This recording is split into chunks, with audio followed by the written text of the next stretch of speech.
I got a call from my self-centered sister-in-law out of the blue. She told me she left her baby at our doorstep and asked me to take care of it for a week. But there was a big problem.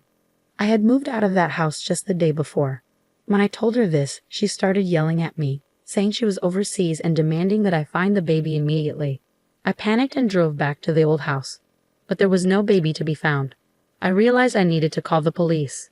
As I dialed the number with shaky hands, I remembered something truly shocking. I've been married to Scott for 10 years, but we never had children. I'm 38 now, and my younger sister-in-law, Lindsay, who's 5 years younger, often takes advantage of me. Her husband is a big shot, and mine works for him, so Lindsay always asks me to do things for her.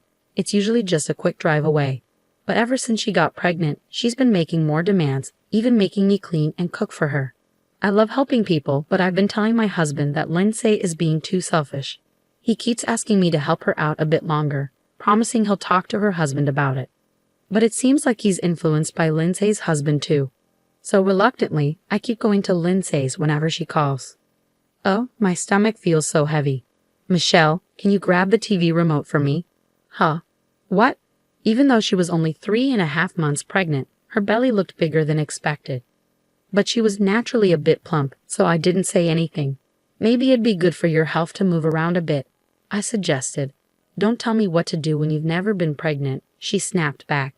Taking care of this baby is important for our future. What's wrong with that? She lounged on the couch, keeping her arrogant attitude, which started getting on my nerves.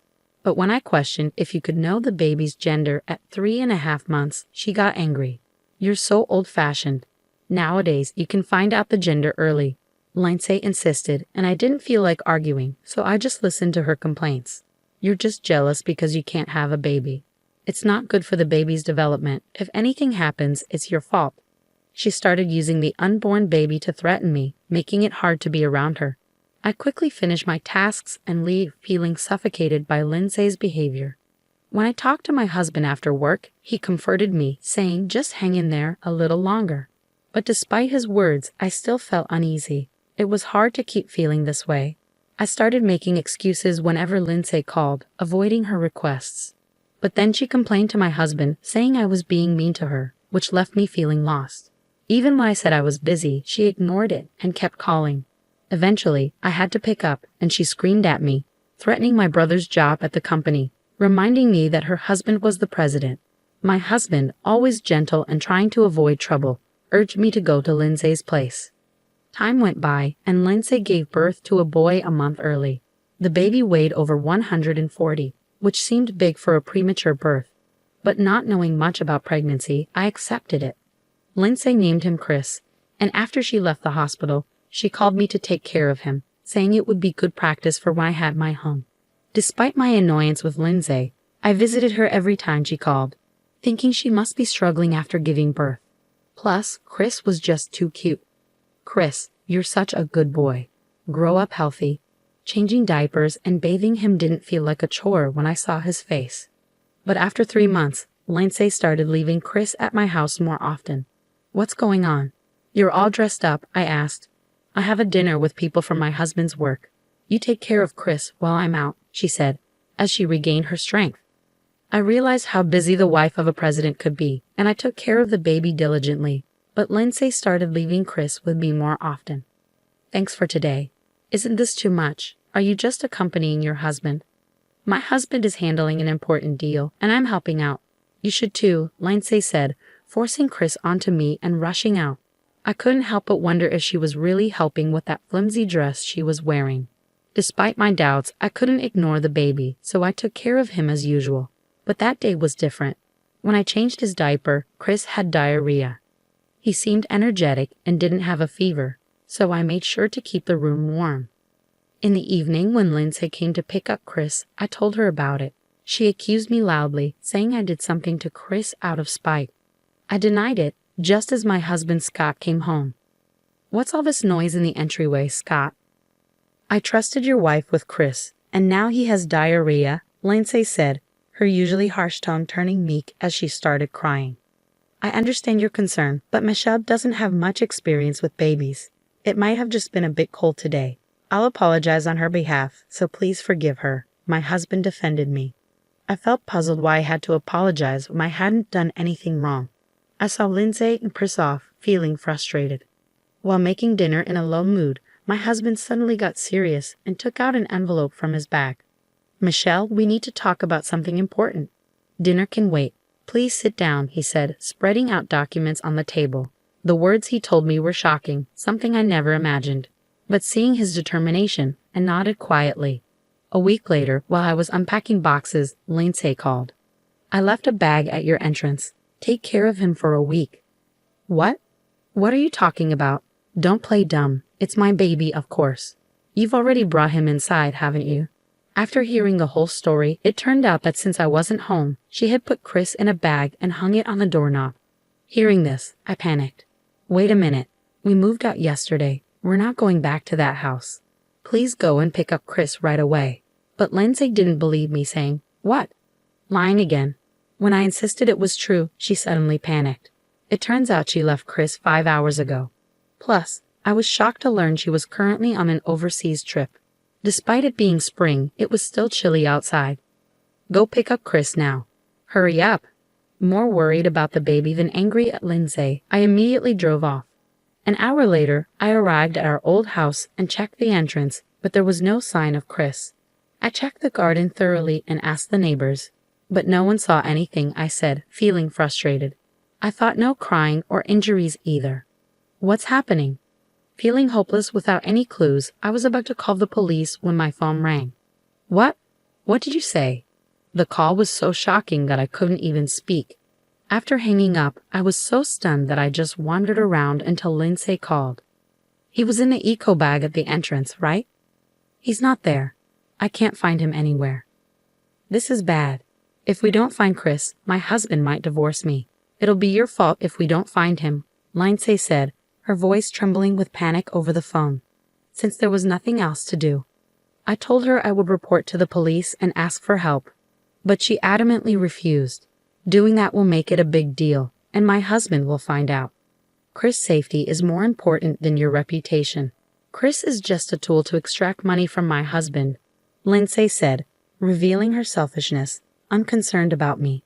I could hear Lindsay talking with someone else. Later she said, "This trip is ruined.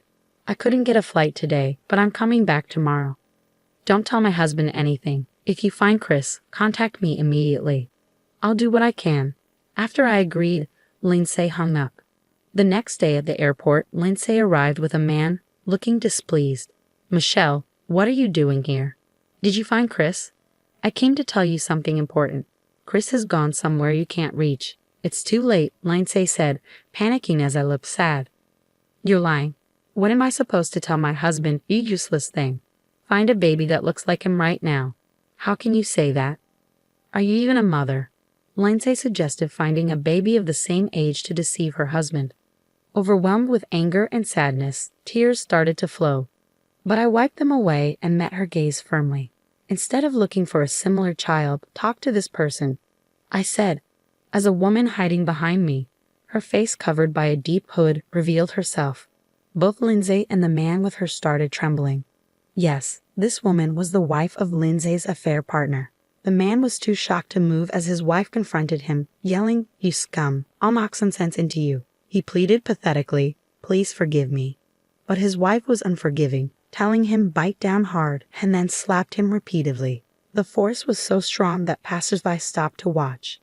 After leaving the man collapsed and clutching his cheek, she turned to face Lindsay.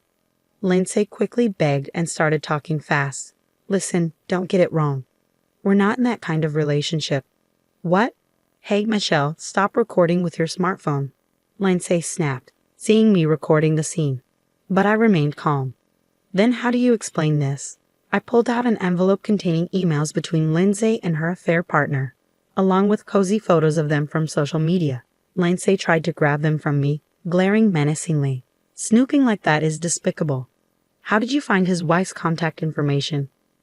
"I actually met his wife by chance," I said. When I saw Lindsay's affair partner on social media, his face seemed familiar. After thinking, I realized he was the husband of the woman who works at my regular hair salon. He too was a hairstylist, but unlike his successful wife, who owned several shops and was skilled, he was known for not working and just playing around. He was a typical husband living off his wife's success.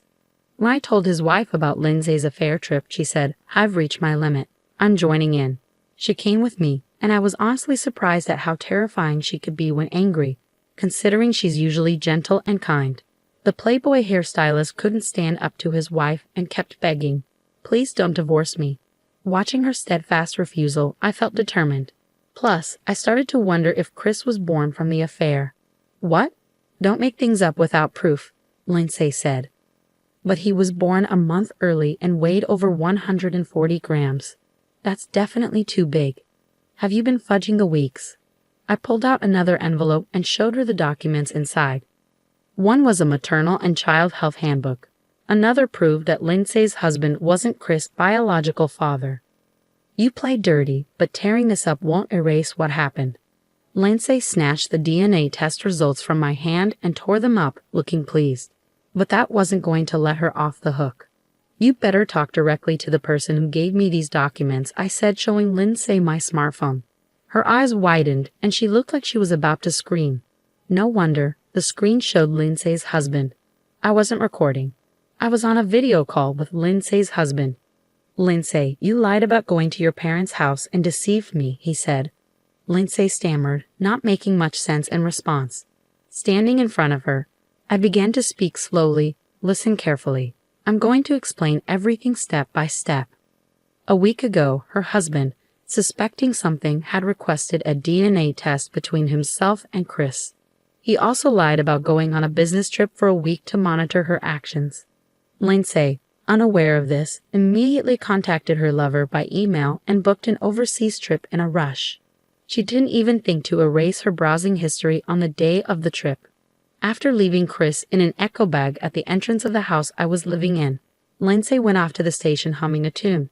Your husband followed her and took care of Chris. If he had been left at the entrance for over 5 hours, who knows what could have happened. What? So Chris is alive?